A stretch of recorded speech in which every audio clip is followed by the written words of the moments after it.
Hello again, YouTube, and welcome back to Sakura Succubus. My name is MS-Punker1, and last video we learned a kind of interesting truth about the world and everything that happened to us so far. Apparently,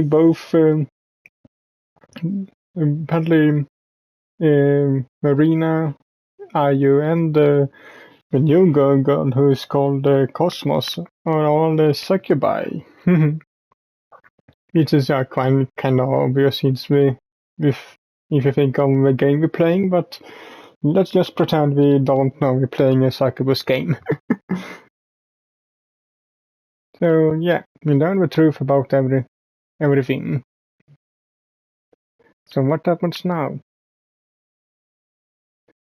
What? I woke up the next day by the shrill beeping of my alarm clock. Its tiny ring pierces my skull like a skewer, and I winch. God, would it kill you to be quiet for like 5 seconds? My alarm clock, of course, doesn't listen to me. It's an inorganic object that can't think or feel.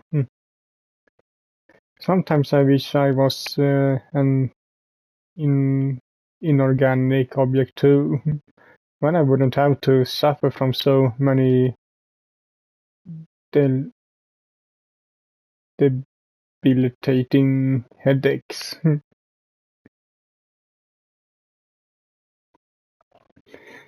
I must have had too much to drink yesterday. What happened again? The events of last night returned to my befuddled mind in dips and drabs, but the clock, alarm clock, still thrilling away as insistent as ever. It's so loud. It's starting to set my teeth on edge. I guess I can't ignore it any longer. Not if I want to cling to what remains of my sanity. Remains of my sanity. Alright, I'm coming. Shut up. I hold myself from my futon and seizes my clock as I have every day for the last 3 years. I turn it off, cutting short its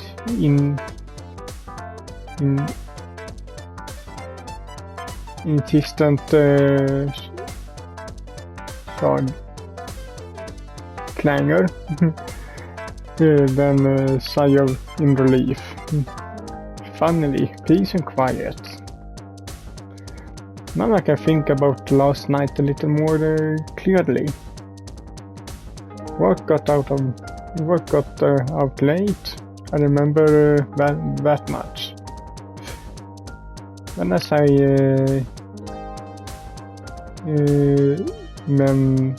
meandered to the train station, I was struck with a sudden desire to have a stiff drink. And what's more, I suddenly decided to see Marina.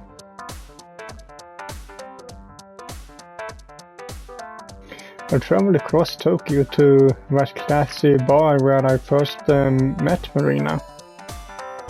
I hadn't seriously expected to see her again, but Lady Luck must have been on my side, because there she was.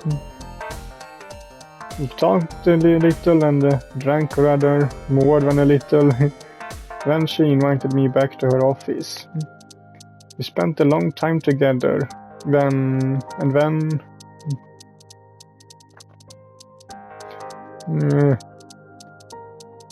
Though my alarm clock's been silenced, my forehead still throbs.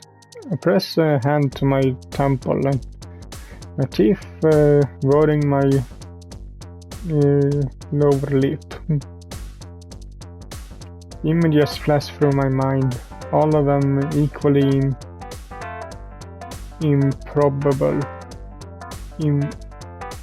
Improbable. Probably said that wrong, but whatever. Horns, wings, a tail. Marina isn't human. She's a succubus. She sustains herself through the strength of human adortion, and her physical stamina is far greater than any average human's. Marina's not the only succubus in Tokyo either. Ayu, the famous idol, is another of one of her younger sisters, and so was the strange girl I met on the train, Cosmos, I think Marina said her name was. Now Marina's taken special interest in me. Succubi all over Japan will flock to me. Marina warned me as much before she asked her chauffeur to take me home.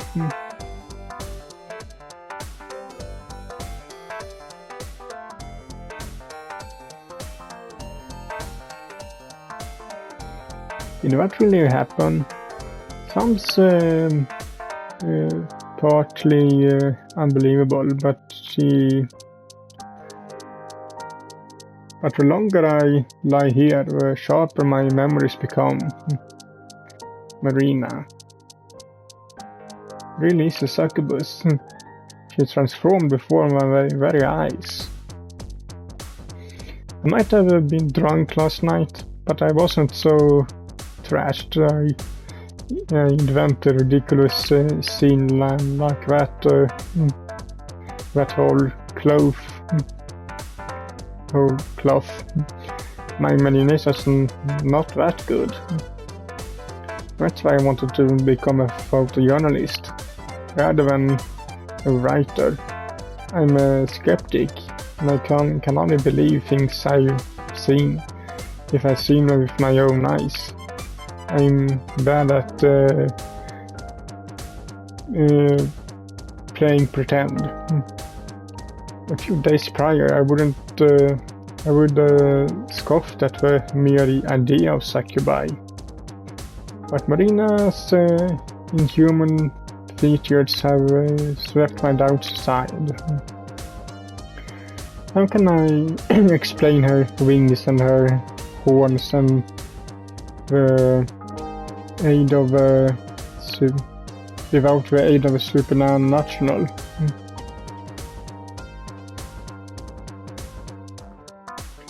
Wakatsuki Marina. Sure is incredible. In more ways than one. I roll over in my futon, sighing. Since it's Tuesday, I need to get up, freshen up and get to work. But my daily grind seems much less pressing than per usual. My mind's almost entirely escorted with Wakatsuki Marina and her succubi sisters. What's going to happen to me now? I guess as of today my normal life has well and truly ended.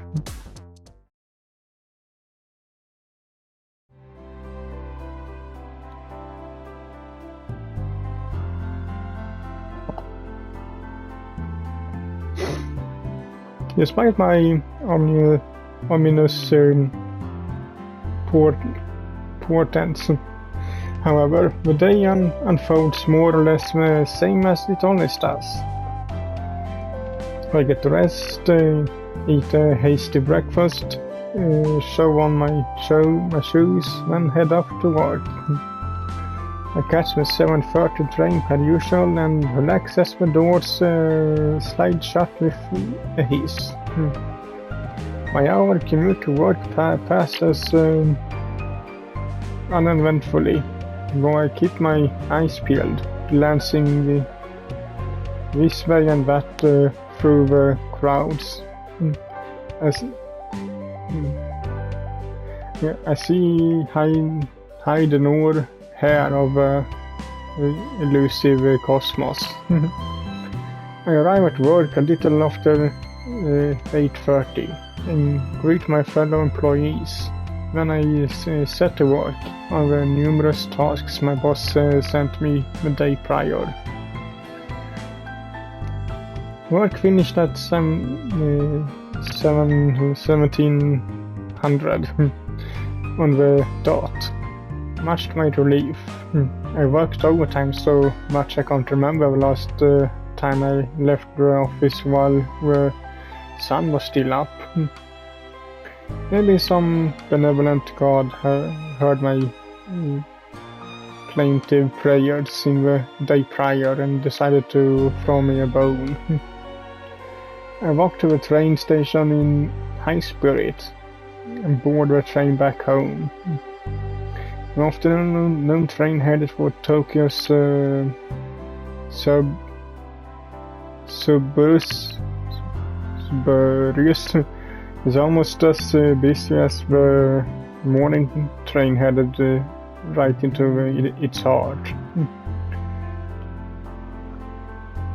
I'm hammered as always by businessmen and women of various ages, with a few high school kids thrown in for good measure.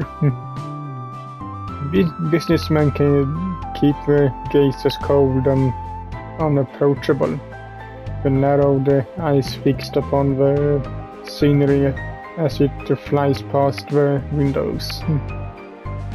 High school students meanwhile are busy chatting amongst themselves, tapping out text messages and giggling at funny jokes.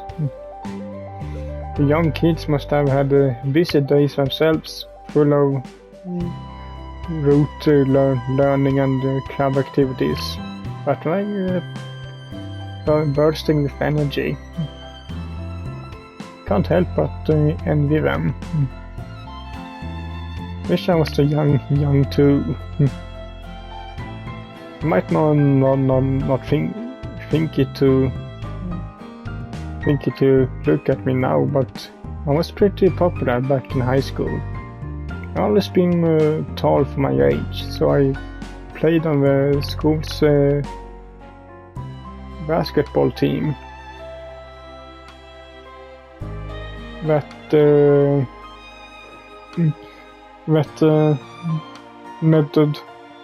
netted me quite a lot of respect among my classmates.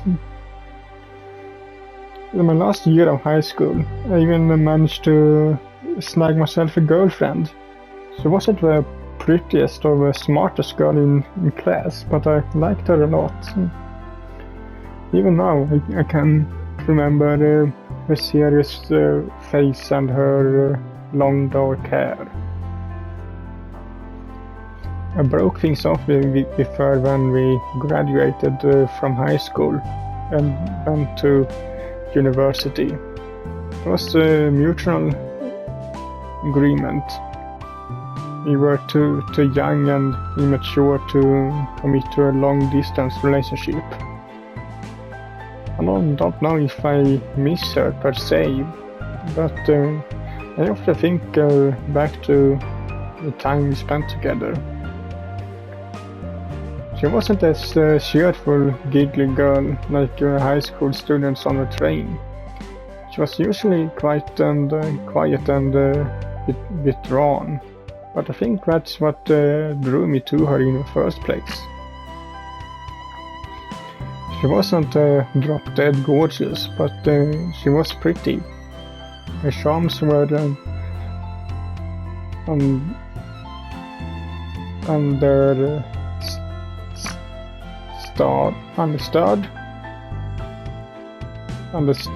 started.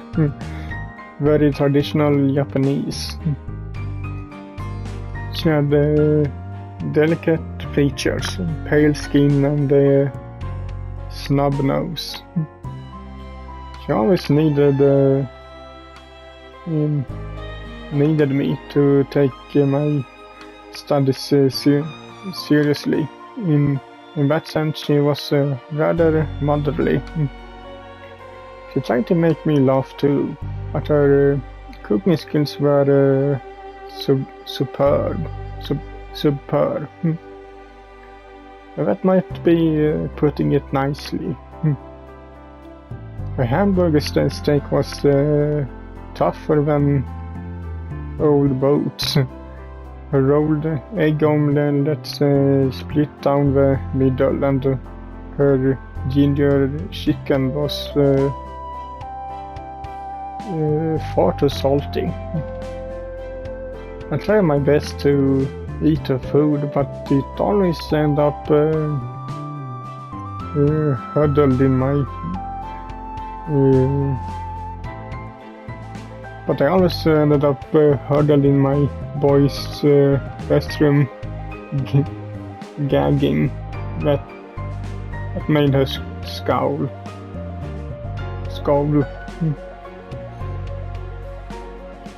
She scolded when I looked at her at the other girls too. The jealousy fits were so cute. They always made me laugh, which of course upset her all the more. I can still remember all the things we did together. Oh, it's been over a decade since I last spoke. We studied together in the school library. She gave me chocolate on Valentine's Day, and sometimes we went to cafes and theme parks together. When was the last time I've been to a cafe with a cute girl? Feels like it's been forever. My life's been nothing but work for the last few years. Haven't had a chance to cut loose and have fun. Okay, so what is what do you call the things you've done with Marina these last few days? And what I guess you did with Cosmos the first time you met her.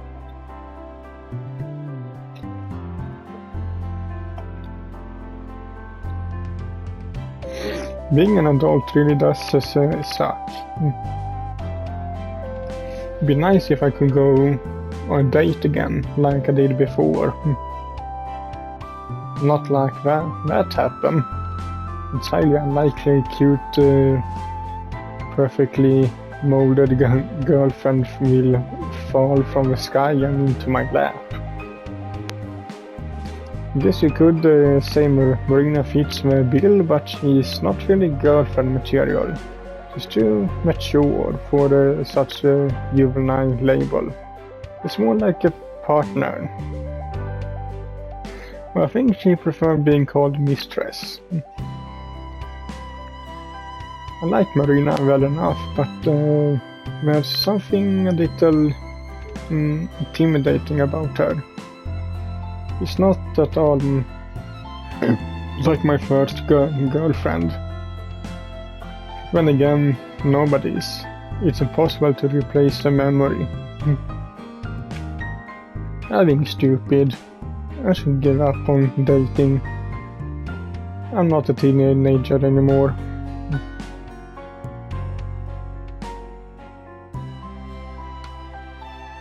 Eh? That's nice to know, mysterious voice, but I... Wait, what? I can feel something... No, two somethings pressing against my chest. Familiar scent of floral perfume wafts about me, and I feel fingers gripping the sleeves of my shirt. Somebody is pressing my body against me. But who? I look down, bemused by the au- au- audacity of this mysterious person. Oh, hi.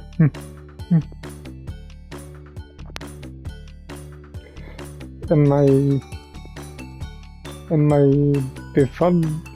befuddlement soon morphs into full-blown disbelief.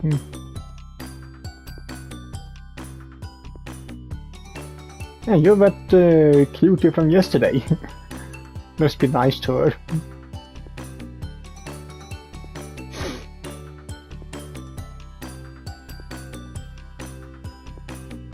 With her face she does, but she actually looks more like a cat. The girl inches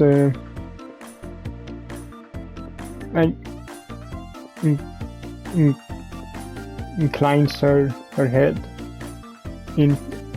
I can't really read it correctly, sorry. You're incredibly cute, but that's besides the point. This really is a surprise. Fancy seeing you here. I recognize this girl, or to be more precise, I recognize her body. I never got to see her face during our last encounter. The curve of her spine was pressed against my chest, and her desire resting snugly against me. I'm quite intimately acquainted with that behind of hers, but her face was something of a mystery. Now I can finally see what she really looks like. I can't say with certainty that she's just adorable as anticipated. Her eyes are soft, amber hue, lined with long, luxurious lashes. The nose is a small, cute bottom, and her lips are faintly shiny with gloss. Her hair is lilac,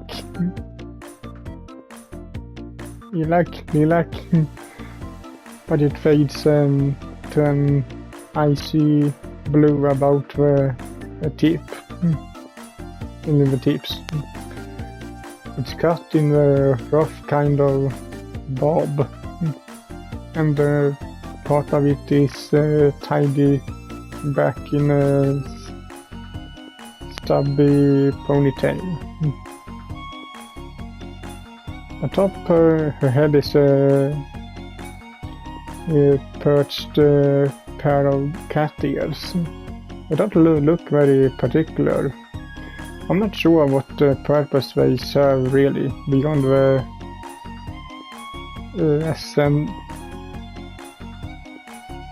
aesthetic one. So how it look. Then again, a lot of women wear high heels, Marina included, and I'm not sure what particular purpose they serve either. Can't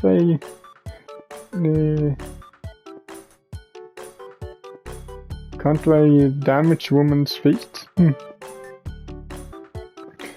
Plus, those sharp spikes can get stuck in gutters. This girl's choice of headgear might be impractical, but she's wearing a sturdy pair of sneakers on her feet. A pink jacket and those very short shorts serve to complete the look. I think she might be younger than I am, but only by a handful of years. She's not like... she's likely in her early 20s. Well, if she really is a succubus, her age might not scale like that of normal humans. For all I know, she could be centuries old. Would a 500-year-old there per cat ears though? Jury's still out on that one. Your name's Cosmos, right? Cosmos affirms this with leaf-freak nod of her head. There's something little off about this girl, actually, and no, I'm not just referring to the cat ears. Her movements and all seem second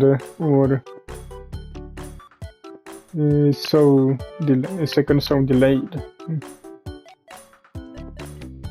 And then there's the fact that she's pushing herself against me in the middle of a crowded train. Doesn't this girl understand the concept of personal space?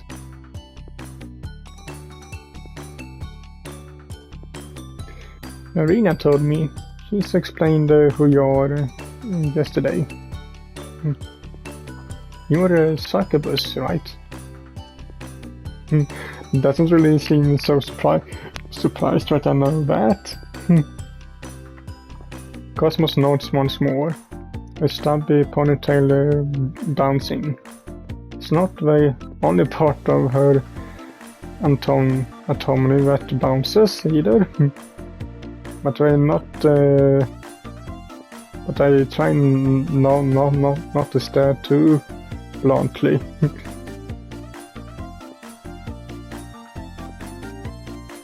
Yeah, she did. Cosmos smiles.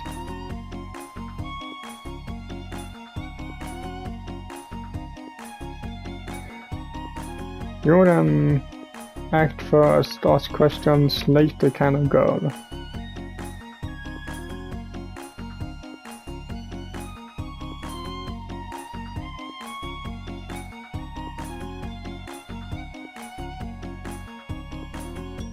Cosmos pushes her chest even more firmly against my body.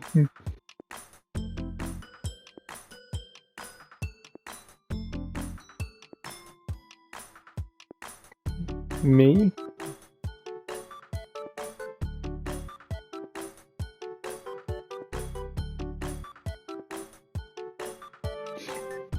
Cosmos inhales deeply, her nostrils quivering.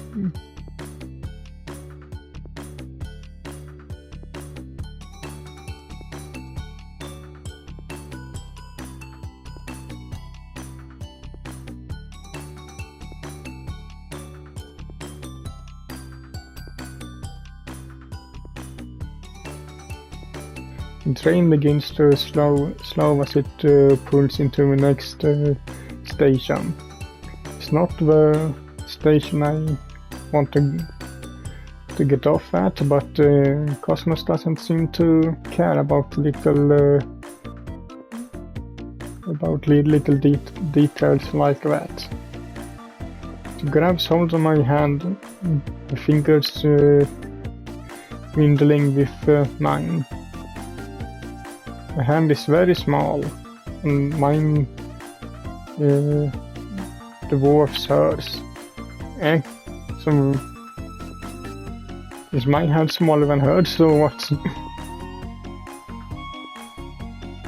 She's small and pixel-like, but she's incredibly insistent. Hey, Cosmos, wait. I try to pull away from her, but she doesn't listen.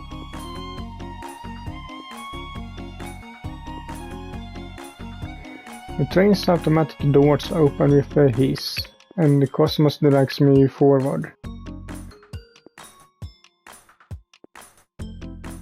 Buoyed by numerous passengers who are all struggling to get off a train.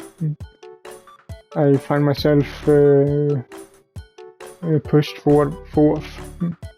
I feel like a fish trying to swim upriver. The current, or in this case cosmos, tiny hand is far too strong. I'm being swept away. What do you want with me? Where are we going? Cosmos glances at me over her shoulder, her ombre hair fluttering. She smiles and says weakly,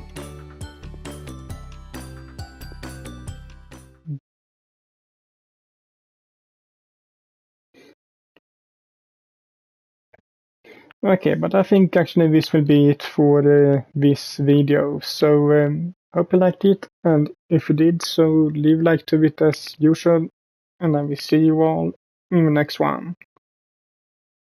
Bye.